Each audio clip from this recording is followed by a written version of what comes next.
Hello student, आइए पढ़ते हैं डीएलएड या बीटीसी द्वितीय सेमेस्टर। और हम लोग पढ़ रहे हैं वर्तमान भारतीय समाज एवं प्रारंभिक शिक्षा। और इसके अंतर्गत हम लोग कल पढ़े थे बौद्ध शिक्षा की पृष्ठभूमि, बौद्ध शिक्षा की व्यवस्था। आज हम उससे आगे चलते हैं जिसे कहेंगे बौद्ध शिक्षा का पार्ट 2। तो बौद्ध शिक्षा के पार्ट 2 में हमने बहुत सारी हेडिंगें पहले वैदिक शिक्षा में बताई थी। उन्हीं हेडिंग, उन्हीं पॉइंट को लेकर के हम बौद्ध शिक्षा में भी आए हुए हैं। तो हम कल उस पॉइंट का पहला पॉइंट पढ़े थे, शिक्षा व्यवस्था एवं अवधि। आज हम पढ़ेंगे पाठ्यक्रम और नेक्स्ट पॉइंट। तो आइए शुरू करते हैं बौद्ध शिक्षा का पाठ्यक्रम।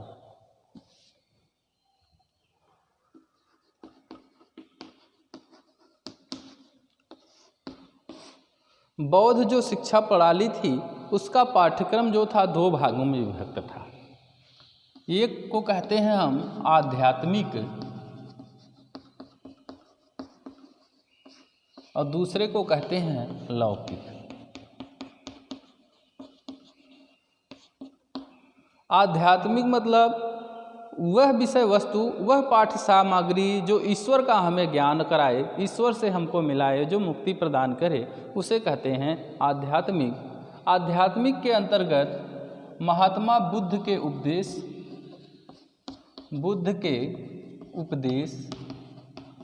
जीवनी और बुद्ध से संबंधित पुस्तकें।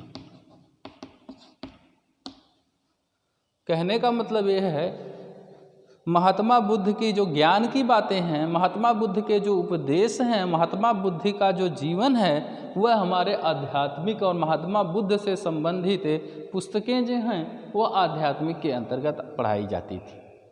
और दूसरा लौकिक में कृषि थी, बागवानी थी, पशुपालन था, व्यवसाय, विज्ञान आदि विषय वस्तु को मान्यता मिली थी। कहने का मतलब यहाँ सारी की सारी लौकिक हैं, जो इस संसार में रहने वाली विषय वस्तुएं हैं वो पढ़ाई जाती थी लौकिक के अंतर्गत। और पारलौकिक या आध्यात्मिक के अंतर्गत महात्मा बुद्ध के उपदेश, जीवनी और उनसे संबंधित पुस्तकें पढ़ाई जाती थी। तो यह उनका क्या था, पाठ्यक्रम था। अब नेक्स्ट पॉइंट आते हैं जिसका नाम है शिक्षण विधि। कि ये पाठ्यक्रम दे दिया गया तो किस तरीके से पढ़ाया जाएगा, उसको कहते हैं हम शिक्षण विधि। इस काल में रटने की प्रवृत्ति थी, रटने की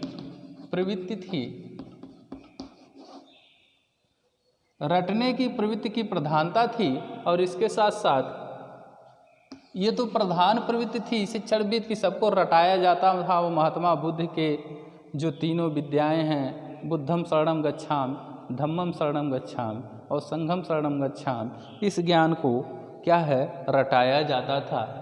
और शिल्प विद्या, हेतु विद्या, अध्यात्म विद्या, चिकित्सा विद्या, ये सारी चीज़ें क्या हैं, बच्चों को रटाई जाती थी। इसके साथ साथ प्रश्नोत्तर, वाद विवाद, व्याख्यान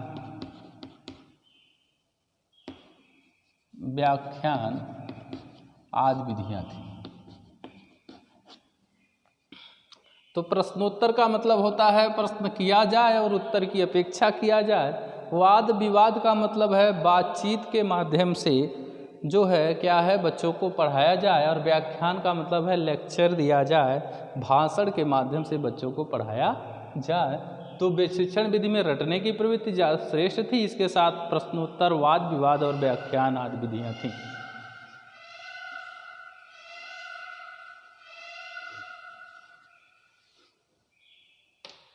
अब पढ़ते हैं शिक्षा केंद्र।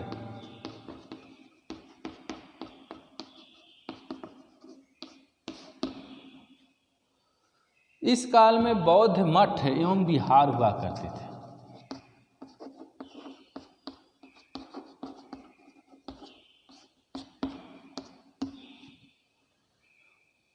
हमने वैदिक शिक्षा में पढ़ा, उसमें शिक्षा का केंद्र क्या थे? आश्रम थे और प्रकृति का खुला वातावरण था। इसमें बौद्ध मठ और विहार हुआ करते थे जिसमें शिक्षा दी जाती थी, और यही बौद्ध मठ विहार बाद में जाकर के विश्वविद्यालयों में परिवर्तित हो गए, जिनका नाम हुआ नालंदा, तक्षशिला,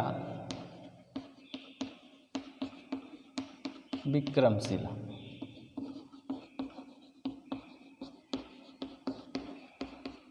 ये बाद में शिक्षा के केंद्र बने और इसमें शिक्षा दी जाने लगी। तो बौद्ध मठ एवं विहार शिक्षा का केंद्र हुआ करते। बाद में कुछ विश्वविद्यालयों की स्थापना हो गई, जिसमें नालंदा, तक्षशिला और विक्रमशिला प्रमुख महत्वपूर्ण थे। इसके अलावा अन्य भी थे जिसमें शिक्षा व्यवस्था का कार्य किया गया। तो ये हमारे क्या शिक्षा के केंद्र थे। अब बढ़ते हैं वेशभूषा।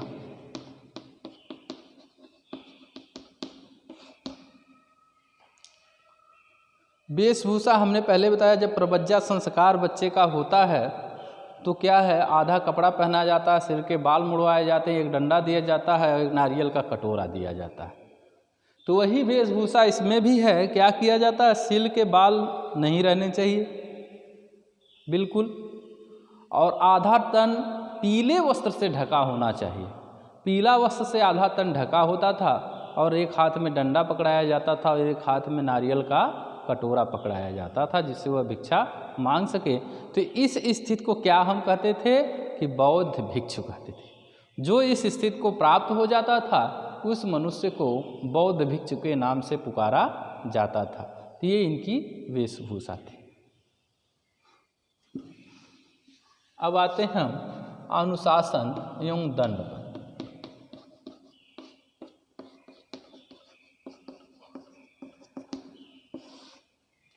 जिस प्रकार से वैदिक काल में अनुशासन एवं दंड की व्यवस्था थी, उसी प्रकार से बौद्ध काल में भी थी। क्या हमने वैदिक काल में पढ़ा कि गुरु की आज्ञा का पालन करेंगे शिष्य। गुरु ने कुछ नियम व शर्तें लगाई हुई हैं आश्रम में, उसका पालन करेंगे। नहीं पालन करेंगे तो गुरु क्या करेंगे? उन्हें अपने से दूर रखेंगे, 3-4 दिन 5 दिन बात ही नहीं करेंगे।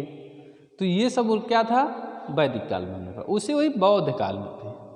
अनुशासन जो बुद्ध के 10 नियम बताए गए थे, जीव हिंसा ना करना, चोरी ना करना, हमेशा असत्य ना बोलना, मादक द्रव्यों का सेवन ना, इस प्रकार से जो 10 नियम बनाए गए थे, उन्हीं नियमों को पालन करना था।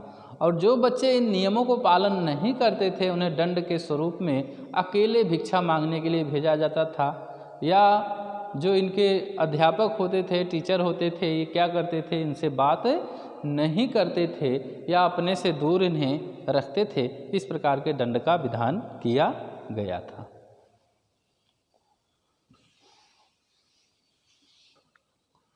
अब आते हैं गुरु शिष्य संबंध पर।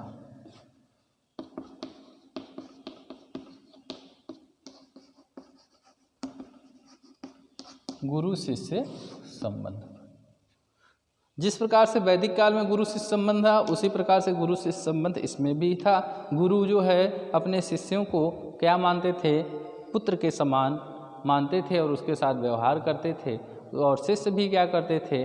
अपने गुरु को पिता के समान मान करके उनकी हर आज्ञा का पालन करते थे। तो इस प्रकार से गुरु और शिष्य संबंध कैसा था? पिता और पुत्र के समान था। अगला पढ़ेंगे हम, इसमें एक आध पॉइंट और जुड़ेगा, जिसे कहेंगे हम स्त्री शिक्षा।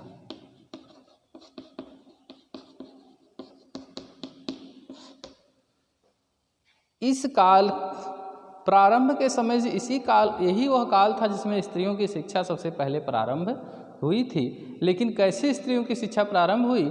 इसमें जो राज घराने की और कुल घराने की जो स्त्रियां थीं, बड़े घरानों की जो स्त्रियां थीं, वही शिक्षा के लिए आगे आ सकती थीं और बौद्ध मठों में जाकर के शिक्षा ग्रहण करती थी।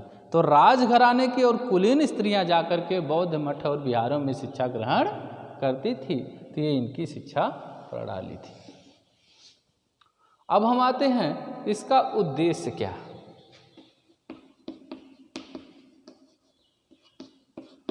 बौद्ध शिक्षा का उद्देश्य। सबसे पहला पॉइंट, मोक्ष की प्राप्ति करना।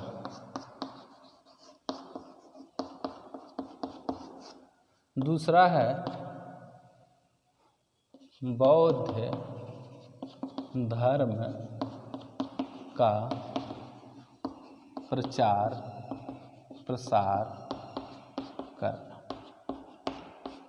तीसरा है ब्रह्मचर्य जीवन के लिए प्रेरित करना। चौथा है चरित्र निर्माण करना।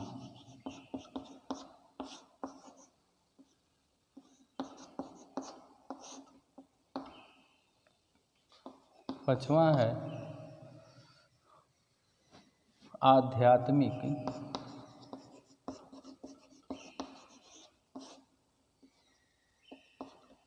ज्ञान प्रदान करना।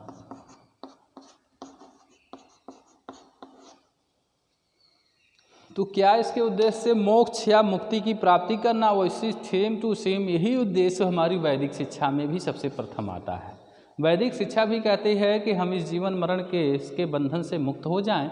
उसी प्रकार से बौद्ध शिक्षा का भी मूल उद्देश्य क्या था, मोक्ष या मुक्ति की प्राप्ति करना, कि बार बार हमें इस मनुष्य के जीवन में ना आना पड़े, ये बार बार हमें क्या करना पड़े, किसी दूसरे जीवन में हमें जन्म लेना ना पड़े। यह बौद्ध शिक्षा का भी प्रमुख उद्देश्य था। दूसरा था बौद्ध धर्म का प्रचार प्रसार करना या महात्मा बुद्ध के उपदेशों को विभिन्न देशों में प्रसारित करना। तो ये क्या है, हमारा दूसरा था। तीसरा ब्रह्मचर्य जीवन के लिए प्रेरित करना। तो इसमें बालक को एक ब्रह्मचारी रहने का ज्ञान सबसे ज़्यादा दिया जाता था, कि वह आजीवन क्या है शादी ना करे, बल्कि वह ईश्वरीय तत्वों में विश्वास करके हमेशा ब्रह्मचर्य का पालन करता रहे। चौथा है चरित्र निर्माण करना, अर्थात यह शिक्षा मर्यादा पालन, संस्कृति पालन एवं चरित्र अर्थात हमारे अंदर कैसा अच्छा ज्ञान कैसे आए, इसके लिए दी जाती थी। पांचवा आध्यात्मिक ज्ञान प्रदान करना। यह शिक्षा मूल रूप से ईश्वरीय ज्ञान या ब्रह्म ज्ञान के लिए ही प्रदान की जाती थी और ईश्वरीय तत्व के लिए यह शिक्षा का प्रावधान किया गया था। तो ये हमारे उद्देश्य थे, मुक्ति प्राप्त करना, बौद्ध धर्म का प्रचार प्रसार करना, ब्रह्मचर्य जीवन के लिए प्रेरित करना, चरित्र निर्माण करना और आध्यात्मिक ज्ञान प्रदान करना। और अब हम पढ़ते हैं उद्देश्य के बाद विशेषता।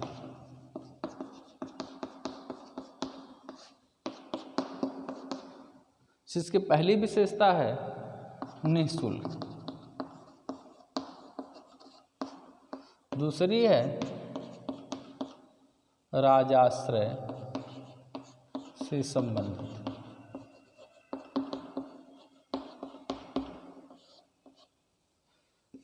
तीसरी है सभी के लिए शिक्षा,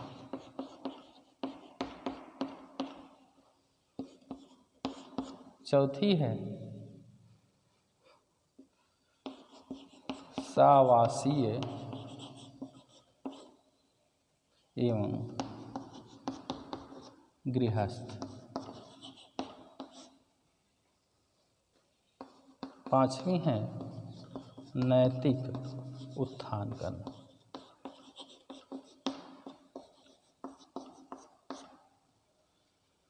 तो यह निःशुल्क, इस शिक्षा में कोई शुल्क लिया नहीं जाता था, जिसे हम कहते हैं निःशुल्क। दूसरा है राजाश्रय से संबंधित, अर्थात इस शिक्षा में राजा जो है का संरक्षण प्राप्त था। इस शिक्षा को राजा उसकी देखभाल करता था, लेकिन यह शिक्षा राजतंत्र के नियंत्रण से दूर थी। भले ही राजा इसकी देखभाल करता था, व्यवस्था करता था, लेकिन राजा इसमें कोई हस्तक्षेप नहीं करता था, बल्कि इसमें जो हमारे बौद्ध भिक्षु हुआ करते थे, जो बौद्ध भिक्षुओं के अध्यापक हुआ करते थे, वही इसको नियंत्रण में किए हुए थे। तीसरा है सभी के लिए शिक्षा, अर्थात यह शिक्षा ब्राह्मण, क्षत्रिय, वैश्य, शूद्र सभी के लिए थी और स्त्रियों के लिए भी यह शिक्षा का प्रावधान किया गया था, इसलिए यह शिक्षा सार्वजनिक थी, यह सभी के लिए थी। चौथा, सावासी एवं गृहस्थ। इसमें क्या था, बच्चे वहाँ रह करके भी शिक्षा ग्रहण कर सकते थे, और दूसरी बात इसमें यह है कि बच्चे घर से भी जा कर के शिक्षा ग्रहण कर सकते थे। तो दोनों था इसमें। पांचवा है नैतिक उत्थान करना, अर्थात यह शिक्षा चरित्र निर्माण पर या नीतिपूर्वक जीवन जीने के लिए प्रेरित करती है। तो हमने क्या देखा, इसमें कोई शुल्क नहीं है, यह राजाश्रय से संबंधित तो है लेकिन राजा का इसमें नियंत्रण नहीं है। तीसरा हमने देखा यह सभी के लिए शिक्षा का प्रावधान करती है। चौथा है सावासी एवं गृहस्थ, इसमें रह करके शिक्षा ग्रहण किया जा सकता है और घर से भी शिक्षा ग्रहण किया जा सकता है। पांचवा है नैतिक उत्थान करना, अर्थात कहने का मतलब मर्यादा पालन के लिए भी शिक्षा दी जाती थी। और लास्ट पॉइंट हम लोग पढ़ते हैं दोष या सीमाएं।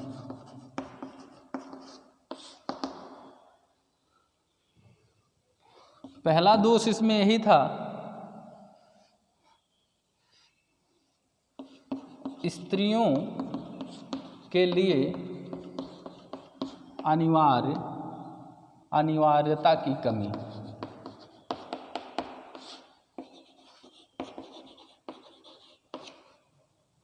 दूसरा इसमें पॉइंट ये था, चरित्र निर्माण पर अधिक दोष।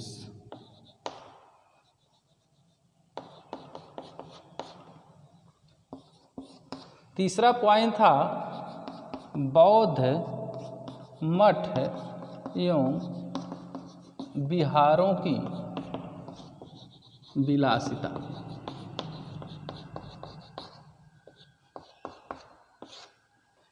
पांचवा पॉइंट ये था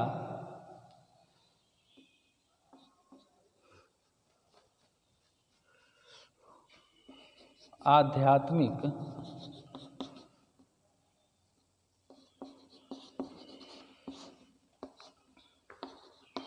ज्ञान अधिक। तो आइए देख लेते हैं स्त्रियों के लिए अनिवार्यता की कमी, अर्थात स्त्रियों की शिक्षा का प्रावधान तो था लेकिन सारी स्त्रियों की शिक्षा का प्रावधान नहीं था, बल्कि कुलीन घर की स्त्रियां, राजघराने घर की स्त्रियां ही शिक्षा ग्रहण करती थी। दूसरा, चरित्र निर्माण पर अधिक जोर, अर्थात यह शिक्षा चरित्र निर्माण या नैतिक विकास पर अत्यधिक जोर देती है, इसके अलावा जो विकास हमारे अंतर्गत होने चाहिए उस पर अधिक जोर नहीं देती। तीसरा, बौद्ध मठ एवं विहारों की विलासिता। बाद में ये जो नालंदा है, तक्षशिला है, विक्रमशिला है, बौद्ध संप्रदाय जब दो भागों में हीनयान और महायान में विभाजित होता है तो उसमें जो है स्त्रियां जाने लगती हैं पढ़ने के लिए। तो एक संप्रदाय क्या करता है, स्त्रियों को मना करता है, एक संप्रदाय मना नहीं करता है। तो जो मना नहीं करता है उसमें स्त्रियां जा रही हैं तो वो विलासिता का केंद्र बन गया और यह शिक्षा व्यवस्था टूट गई। पांचवा, आध्यात्मिक ज्ञान अधिक। इसमें बुद्ध के उपदेशों को सबसे अधिक पढ़ाया जाता था या ईश्वरीय तत्वों का अधिक समावेश था, और जो है मानवीय तत्वों का जो मूलभूत आवश्यकताओं से संबंधित ज्ञान था वह कम दिया जाता था, इसलिए इसमें दोष आ गया। तो ओके, अगला हम पढ़ेंगे कल से मुस्लिम शिक्षा।